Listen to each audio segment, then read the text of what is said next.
en la calle.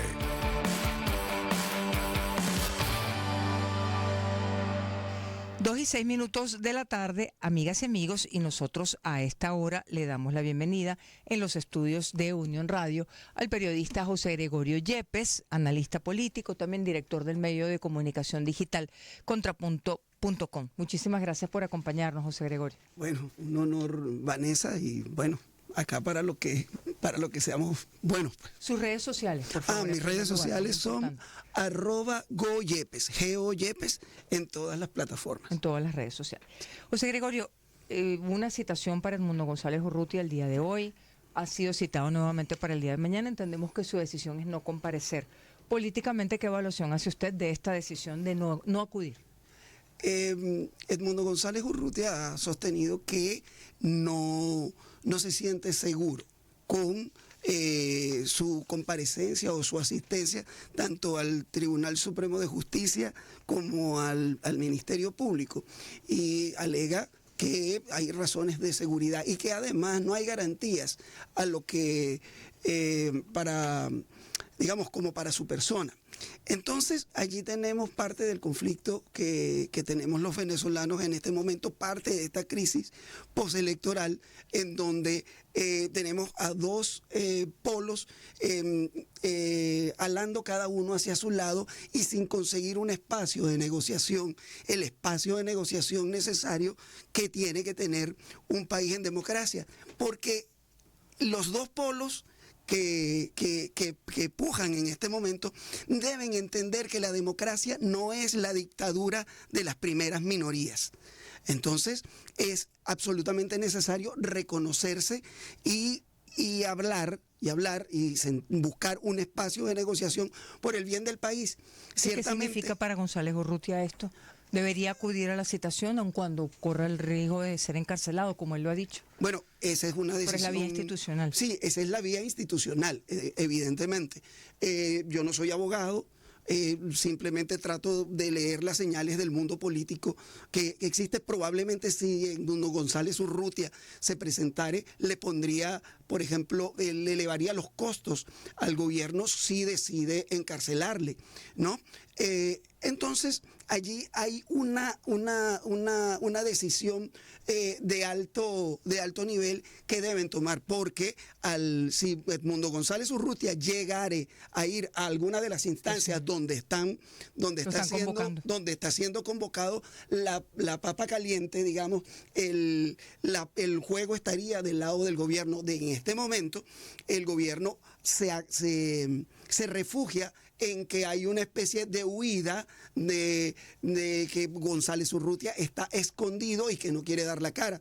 Uno ve que todas las noches el señor que fue candidato de la plataforma unitaria y que la plataforma unitaria dice que es el triunfador de las elecciones, sale, da declaraciones y por redes sociales y está, digamos, dentro de la pelea y de la lucha política que existe en este momento. Entonces, es un tema donde... en este momento la pelota, ¿en qué terreno está, en su opinión? La tiene González Urrutia. En este momento la tiene, claro. La tiene González Urrutia. No se la ha puesto al gobierno. No se la ha puesto al gobierno. El gobierno está cumpliendo, digamos, la institucionalidad instaurada, está cumpliendo con los trámites que entiendo que deben ser 3 convocatorias, y luego de la tercera convocatoria si ya hay acciones judiciales sobre el caso. Pero, digamos, está allí, pero más allá de eso, Vanessa, más allá, digamos, como que de los trámites legales y del forcejeo que tienen en este momento el gobierno y la plataforma unitaria y los liderazgos de María Corina Machado y de Edmundo González Urrutia, está el país por el medio. ¿Me explico?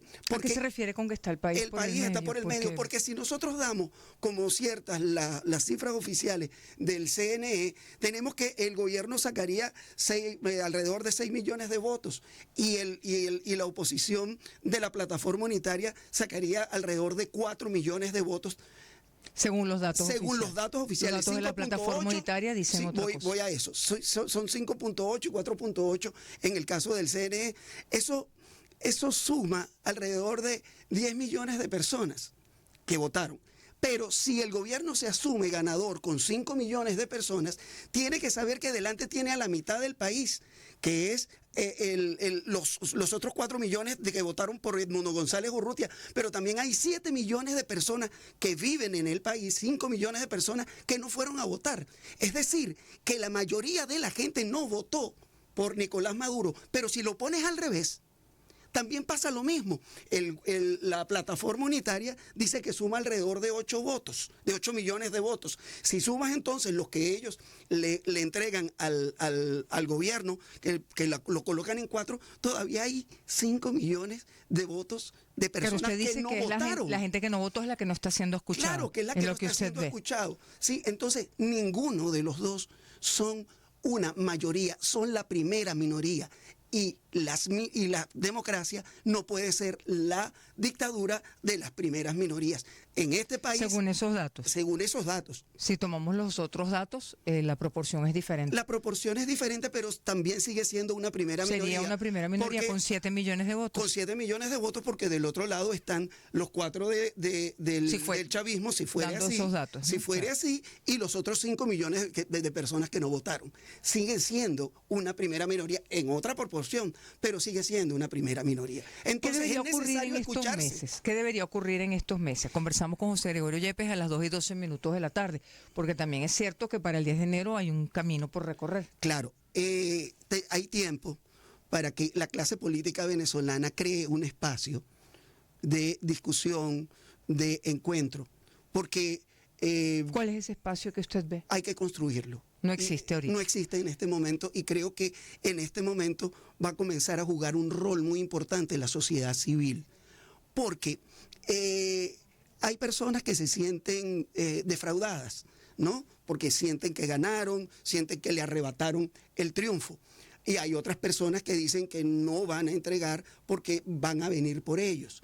Entonces, allí hay un forcejeo de suma cero, y hay que conseguir un espacio. Y quienes de uno u otro lado abran el juego para conversar, seguramente van a ser crucificados en las redes sociales por uno y otro bando, y probablemente los políticos no quieran pagar ese costo, ¿no? Se van a ver obligados a tener que asumir el costo de decir: yo tengo que conversar con Claro, lo que usted dice con es que el no otro. es popular. Ese discurso No, ese discurso no es popular. No es, además, no es sexy para la opinión pública, no es sexy para las redes sociales tan marcadoras de la opinión pública en este momento, porque no es agresivo, no es polarizante. Es decir, lo sexy es lo agresivo. Lo sexy es lo Y lo que agresivo, polariza. es y lo que polariza, y lo que entra dentro de la confrontación. Porque además, en la opinión de las redes sociales, nadie se quema las manos. Entonces, quienes disparan desde las redes sociales y muchas veces desde el anonimato, son capaces de crucificar a alguien que esté apostando por una salida para el país. José Gregorio, usted dice que la sociedad es la que va a jugar un rol La sociedad fundamental, civil. la sociedad civil. ¿Cómo? Es decir, promoviendo qué cosas, qué figuras. Promoviendo ese espacio de encuentro donde ambos... Que no es Barbados, que no, bueno, pues, que no es con la mediación de Noruega. ¿Cómo es ese espacio? No son excluyentes. O sea, yo creo que lo que se avanzó en Barbados, todas las conversaciones que se han tenido, no pueden caer en un saco roto. Allá hay unos espacios. No se puede decir que Barbados fue digamos, ineficiente. Tuvimos unas elecciones que tienen unos resultados que están generando una crisis política, pero justamente a partir de un hecho democrático, que es la elección. Por eso no creo que deben caer en saco roto. Entonces, probablemente sea la sociedad civil la que tenga la posibilidad, la sociedad civil, la que no tiene aspiraciones políticas, la que no quiere estar guardando cartuchos para nuevas jornadas electorales, la que podría estar jugando ese rol. ¿Pero Los qué debe gremios, hacer? ¿Hacer un pronunciamiento público? ¿Sentar en la misma mesa? Llamar a ¿O como hacemos en Oriente, conversaciones? barriga con barriga? ¿Cómo es eso? Bueno, si hay barriga con barriga, ¿Cómo se lo imagina? Tendrá que ser barriga con barriga. Pero ahí existe la necesidad de hacerlo. Las iglesias tienen un rol grande que cumplir. ¿Quiénes deben hablar, en su opinión, José Gregorio? Los que más son están González peleados. Urrutia y Maduro, Sí. por ejemplo. Yo María creo- Corina Machado y Maduro. O sea, En este momento, Diosdado Cabello, es decir, ¿quiénes? en este momento tienen que hablar las cabezas de la polarización. En este momento pareciera ser Nicolás Maduro y Edmundo González Urrutia, como se entiende que lo han planteado los presidentes de Colombia y de Brasil, que estaban trabajando en función de un encuentro entre Edmundo González Urrutia y Nicolás Maduro. González Urrutia ha reiterado en varias oportunidades por sus redes sociales que quiere sentarse a hablar con Nicolás Maduro, pero pareciera no haber una respuesta. Esa semilla parece no caer en un terreno fértil. ¿Qué necesita el mandatario Nicolás Maduro para sentarse en una experiencia de diálogo como esta? En su opinión. Que los costos de esa reunión no sean tan altos. Y cuando me refiero a los costos de la reunión no sean tan altos, es que haya la posibilidad de entablar una negociación en donde ya no sea una negociación ganar-ganar, sino que sea una reunión a lo mejor para determinar un perder-perder, pero de una manera sensata. ¿Cómo sería un perder-perder sensato? Bueno, ¿qué es lo que van a decidir ceder cada uno de los espacios y cada uno de los polos que tienen a Venezuela en una profunda tensión? Porque la solución al problema venezolano obliga a que cada una de las partes se tenga que tragar 1, 2, 3 y hasta 4 sapos, si es necesario, y si de verdad, Vanessa, están pensando en el país.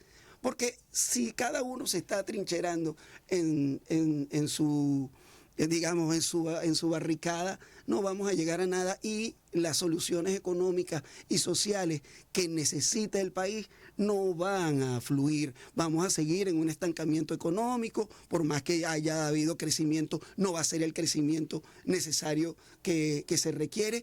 Venezuela tiene una crisis multidimensional que tiene un costo social y un costo económico muy alto, y la llave que abre esa puerta para la salida a la crisis económica y social tiene el nombre de política. Entonces, es necesario que ese factor político pueda llegar y crear ese espacio para lograr una negociación, un gobierno de amplia base. Vamos a eso y le vamos a preguntar cómo concibe usted las posibles soluciones. 2:19 de la tarde conversamos con el periodista José Gregorio Yepes, periodista y director del medio digital Contrapunto.com, también de doblevía.info. Por ejemplo, explorar un cogobierno, González Urrutia, Nicolás Maduro. Eso podría ser uno de los sapos que pudieran tragarse ambos, para tratar de darle una salida a la situación que tiene el país. Unitario, un gobierno de coalición donde haya la posibilidad de colocar a personas de consenso de ambos lados, ¿no? Y que puedan y que permitan generar una legitimidad de origen para que se destranquen los recursos de los multilaterales que requiere el país, haya un reconocimiento de un gobierno en Venezuela, porque es absolutamente necesario, porque si no, no tenemos el dinero de los multilaterales, las sanciones estarían siempre allí como un espadón. Y se podrían recrudecer, que podrían recrudecerse, se especula sobre eso.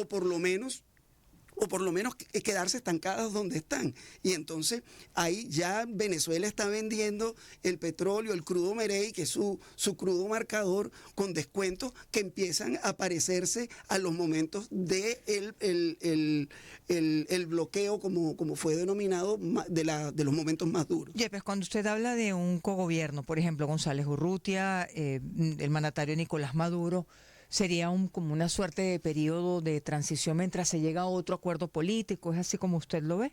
Bueno, todo lo que pueda apuntar. Partiendo de que todos ceden, ¿no? Por lo que usted plantea. Sí, partiendo de que todos ceden, y además que no solamente son González Urrutia y Maduro, digamos, esos son los dos pedazos más Sí, porque usted fuertes hablaba de la polarización, de claro. la polarización, pero es que existe una población venezolana que no está siendo tomada en cuenta. No quiero hablar de quienes están en el exterior y que podían votar y no podían votar porque, digamos, eso es otra discusión, pero existe en el país un tercio de la población que podía votar y no fue a votar. Eso es lo que sucede. Es decir, que no está contenta con quien está gobernando ni con quien está haciendo la oposición. Y ese sector de la sociedad civil tiene que tener una vocería. Por eso hablo de organizaciones de la sociedad civil, de las academias, de las universidades y de las iglesias en general, porque tenemos que generar un espacio variopinto en donde pudieran, digamos, atenuarse las contradicciones de quienes están llevando adelante la polarización. ¿Qué más incluiría usted en una eventual negociación cara a cara o directamente de Edmundo González Urrutia a Nicolás Maduro? Un nuevo CNE, por ejemplo, que hay sectores que han planteado que debería haber un acuerdo político para un nuevo CNE. Lo primero que habría que sentarse a negociar es el problema de los detenidos en los eventos postelectorales. Se ha hablado de una amnistía. ¿Usted ve ambiente como para algo así? No veo, por parte del oficialismo, concretamente. Desafortunadamente no veo ambiente de amnistía, veo un ambiente en general de confrontación. Y creo que una de las primeras cosas que podría ponerse dentro de esa agenda es que se resuelva y se vea de una manera legal, siguiendo el debido proceso, la situación de estos 2.500 personas presas, porque este es el mundo al revés. Aquí las organizaciones de derechos humanos dicen hay 1.600 presos y el gobierno, que debería preocuparse porque la cifra fuera más baja, no, dice, no, yo tengo más, ¿no? Entonces tengo 2.200 más. Es decir, que hay allí alrededor de 500 personas que no sabemos dónde están. Esos presos generan inestabilidad política. Claro. Claro. Además del punto de derechos humanos. Claro, por supuesto, porque hay un descontento en la población. Yo no puedo creer que haya 2.500 fascistas en este país. No puedo creer que, según las cifras del gobierno, del CNE, haya el 43% de fascistas en el país que votaron por un liderazgo que tiene que estar representado. Porque esos señores votaron fue por ellos. En esa negociación, ¿cómo entra el ejercicio del periodismo, José Gregorio? ¿Por qué se lo preguntamos? El Sindicato Nacional de Trabajadores de la Prensa habla de más de 10 trabajadores de medios de comunicación detenidos en este contexto. La detención más reciente es la de la periodista Carmela Longo, que primero fue votada de Últimas Noticias, del diario Últimas Noticias, fue detenida y ahora afortunadamente excarcelada, con medidas pero excarcelada. ¿Cómo abordar esto? Bueno, el periodismo siempre tendrá que tomar los riesgos que implica el oficio. ¿Pero por qué informar es un riesgo en un contexto como este? Porque estamos en un contexto como este, informar es un riesgo. Porque la deriva autoritaria que existe en la clase política venezolana es muy fuerte. Y no hablo solamente de que pudiéramos hablar de deriva autoritaria del gobierno, no, en general. Del que está ejerciendo el poder. Del que está ejerciendo el poder, no. La clase política venezolana se ha vuelto autoritaria, intolerante, no acepta preguntas incómodas, no acepta las preguntas que tenemos que hacer los periodistas. Y siempre quiere estar en un área de confort. Nosotros tendremos que seguir tomando los riesgos porque es parte del oficio. Ojalá lleguemos a un momento en que eso ya no sea necesario o que ya no sea un riesgo el tener que ejercer el oficio como el oficio manda. Una amnistía debería incluir la situación de los medios de comunicación y de los trabajadores de la información. Evidentemente creo que hay una frase que dice que la primera víctima de una guerra es la verdad, y nosotros los periodistas tratamos de buscar la verdad. Desafortunadamente Venezuela ha vivido una etapa de confrontación en los últimos años que se ha llevado por delante a los cambios sociales, las conquistas sociales, los avances económicos como ninguna otra guerra. Entonces, la guerra de la palabra ha sido tan poderosa en este país que ha hecho que haya caído el 80% del Producto Interno Bruto y tengamos algunos niveles de pobreza que eran desconocidos para la realidad venezolana. Y hoy el periodismo que usa la palabra, que usa la imagen, que usa las letras para comunicar, tiene una gran responsabilidad para asumir como uno de sus retos aportar y seguir aportando al encuentro de esa verdad y de la construcción de espacios de encuentro para que los venezolanos podamos salir adelante. Nos quedan unos 3 minutos de conversación con el periodista José Gregorio Yepes, 2:26 de la tarde. José Gregorio, le preguntábamos antes qué organizaciones o qué instancias de la sociedad civil piensa usted que podrían motorizar un espacio de encuentro. Por ejemplo, tragándose todos los sapos, como sí, usted decía, porque quienes se sienten vencedores dicen claro, que no tienen por qué tragarse ese sapo. Quienes tienen temor en un eventual proceso de cambio político dicen tampoco me trago el sapo. Entonces, bueno, ¿cómo sería eso? A eso me refería, Vanessa, cuando hablaba del rol de la sociedad civil, porque a cualquiera de los protagonistas de estos polos lo van a tildar de traidor, de colaboracionista o de que está cediendo ante el enemigo. Entonces, el rol de organizaciones de la sociedad civil es muy importante, gente como la que está agrupada en el Foro Cívico, gente como las universidades, la Universidad Central de Venezuela, la Universidad del Zulia, la Universidad Católica Andrés Bello. Creo que son llamados a la construcción de ese espacio, a llamar a la gente, vamos a sentarnos en el aula magna y discutimos. Yo no sé cómo se lograría eso. Los maestros de la negociación deberían ayudarnos en esto, pero también las iglesias, el tema de la fe, y no hablo solamente de la Iglesia Católica, claro, hablo de todas las manifestaciones religiosas que existen en el país y que tienen ascendencia, había una profunda ascendencia sobre la gente. Nosotros los venezolanos no podemos seguir negando la existencia de los otros, no podemos entregarle a las primeras minorías de este país el país para que lo conduzcan de la manera que les dé la gana, porque no son mayoría. En este país hace falta que los 3 toletes que existen nos encontremos y podamos seguir y conseguir unos caminos de encuentro para lograr políticas que atiendan a la sociedad. ¿Cómo se cierra el proceso electoral? 2:28 de la tarde. ¿A qué te refieres? ¿Cómo se termina el proceso? Porque para unos se acabó cualquier discusión con el dictamen de la sala electoral del TCJ, para otros no. Incluso están apelando, dentro del chavismo crítico, apelaron a regresar al TCJ incluso. Sí, sí. O que el CNE abra las cajas, o que el Plan República finalmente sean los militares quienes las abran. Porque la negociación política, más allá de los términos legales, tiene que darse, ¿no? Entonces esto no se puede cerrar. No, porque es una discusión abierta, ni que quieras. ¿Ves? O sea, el conflicto político no se decreta que se terminó. Se construye una salida política al conflicto político. Y eso pasa por esa negociación necesaria, por esa discusión necesaria que tienen que darse en el país. Entonces, el poder electoral, un poder soberano, que como pocos países lo tienen los venezolanos, tiene todavía está en deuda con el país según la interpretación de muchos. Otros dicen que ya se cerró la cosa con el TSJ.